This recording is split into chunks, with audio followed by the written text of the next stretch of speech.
When did you find meditation and make this your life's work?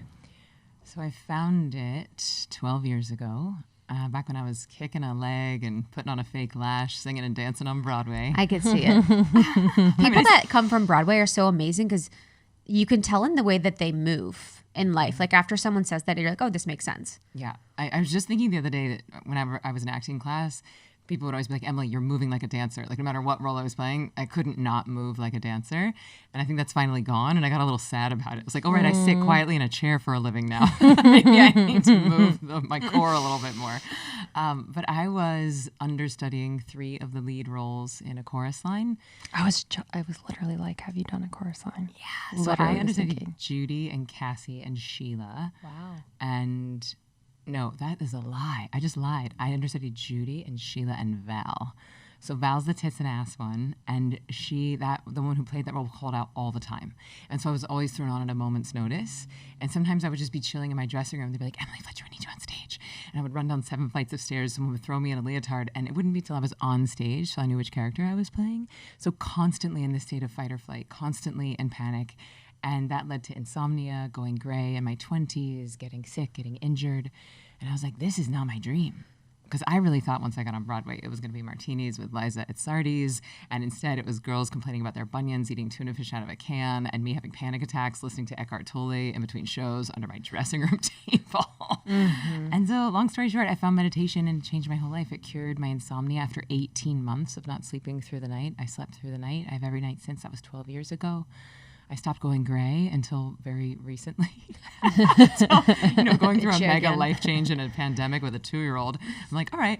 But, going gray at 26 is different than 42. And I was also getting injured and sick. And it was very confusing why I was living my dream and miserable. So long story short, I found meditation and it changed my whole life. In addition to curing my insomnia, I did not get sick for 8.5 years. I stopped going gray, but I think the most profound change is that I started enjoying my job again. And so I was like, why does everyone not do this? Left Broadway, went to India, started what became a 3-year training process to teach this.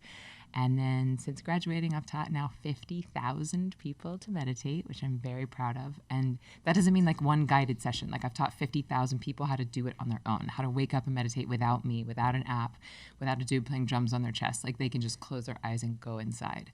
And I feel very proud of that. And now it's so fun to see people waking up en masse of like, oh, I can't just caffeinate myself all day and drink myself to sleep at night and wonder why I'm getting, cancer or breaking down at 40. So it's like we're starting to see that we have to take care of our minds and our souls and our hearts in this way that is sustainable and enjoyable.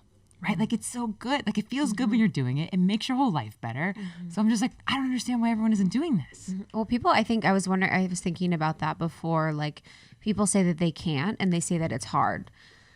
And it's hard. And it's not hard, but I do relate to the fact of you don't understand what it does for you until you experience it. Yeah.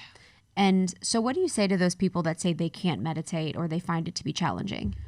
Well, first of all, I congratulate them on even being curious, and I want to validate anything that they're doing to move in a direction. And I want to give a lot of permission slips because a lot of people have a meditation shame because they think that they should secretly already know how to do it. A lot of people think that it was a skill that was taught in 10th grade when they just happened to be sick. So they're like, I'm just going to pretend like I know what I'm doing. And they just close their eyes and they're like, okay, brain, stop thinking. Sure would like a snack. Snacks are delicious. Oh, no, I suck at meditation. I quit. And then they potentially rob themselves of a lifetime of bliss and fulfillment because they're simply basing their success based on misinformation. And so there's this really big fallacy out there, which is that the point of meditation is to clear the mind, right? And just like with sex, you may orgasm, but it's not like, oh, I orgasm in order to have sex. Like you have sex and orgasm is a byproduct of that. It's the same thing with a clear mind. If you meditate, your mind will likely feel more clear on the other side. But if you go in being like, okay, I'm going to clear my mind right now, it's likely going to feel very frustrating versus like putting undue pressure on an orgasm when you're having sex. And so if people go in thinking that the result is the technique, it's where people get tripped up sometimes. So the really liberating permission slip is this. And anyone who's ever tried meditation and felt like a failure, please listen to this one piece of information because it could really change the rest of your life. The mind thinks involuntarily, just like the heart beats involuntarily. So trying to give your brain a command to shut up is as impactful as trying to give your heart a command to stop beating. It does not work. And here's the good news. You can get all of these scientifically proven benefits even if you're having thoughts during your meditation, right? No one cares if you're a good meditator. Everyone cares if you're good at life. And this is our whole thing at Ziva, right? It's like we meditate to get better at life, not to get better at meditation. The mind-body connection is really fascinating. And I feel like, especially in the last year, just with like everyone being in that low state of like fight or flight, stress, and I just can't imagine the lasting effects on the body that this last year has done. And so like, can you give us a little bit of the science behind how meditation can affect your physical body? Yeah. So I think it's important to understand how stress is impacting the body, and then we can see why meditation seems so miraculous and magical. It's not a miracle. It's not magic. It feels like it, but that's actually because of the detriments of stress. So if you think back 10,000 years, you're hunting and gathering in the woods, tiger comes out with the intent to kill. Your body's going to launch into fight or flight. That's where it came from, right? Your digestion will flood with acid to shut down digestion because we need all of that energy to fight or flee the tiger. That acid will then seep onto your skin so you don't taste very good if that tiger bites into you. And so that's what prematurely ages us, is when our skin is overly acidic for long periods of time. Your bladder and bowels will evacuate so that you're light on your feet so you can flee the tiger. Your immune system goes to the back burner because who cares if you're going to get cancer if you're about to be killed by the tiger? Again, all hands on deck. Reproductive things go to the back burner. Adrenaline levels increase. Cortisol levels increase. So this series of chemical reactions is very useful if your demands are tigers. But if your demands are breakups, pandemics, in-laws, travel, job interviews, then this fight or flight thing has become maladaptive. It is now disallowing us from performing at the top of our game, and our bodies have not yet evolved to adapt to our modern day demands. And this is why stress is such an epidemic. I mean, even before the pandemic, stress was its own epidemic. Sure. According to Harvard Medical School, they were saying that stress is responsible for 90% of all doctors' visits. Now you add on top of that a global pandemic, loneliness, which is physiologically worse for us than smoking, and, all of the life changes that have come on top of the pandemic and isolation, divorces, whole industries shutting down, homeschooling, loss of friends moving yourself. Like, these are legit, or the loss of someone. Like, so many people are grieving lost friends and family members, and sometimes we're dealing with multiple traumatic events on top of each other. And so we have to get very real about dealing with the long tail impact of this pandemic, and that is the stress. And because stress is not just something that's happening mentally. Your brain is responsible for printing every single cell in your body. So if you have the brain of stress, guess what? You're going to have the body of stress. If a tiger were to come into here right now, within 30 seconds, we would have adrenaline and cortisol in our bloodstream. Within 10 minutes, we would have adrenaline and cortisol in our marrow, which is the most viscous liquid in the body. Now, here's the good news. When you start meditating, within 30 to 45 seconds, you start to have dopamine and serotonin, which are bliss chemicals. You start to have that in your bloodstream. Within 10 minutes, you start to have the marrow of bliss. So meditation is not just like a cute pedicure for your brain. Okay, this is not like a bubble bath you need to get around to when you have more time. This really is the single most important piece of mental hygiene that we should have been practicing every day before the pandemic. Now it's non-negotiable.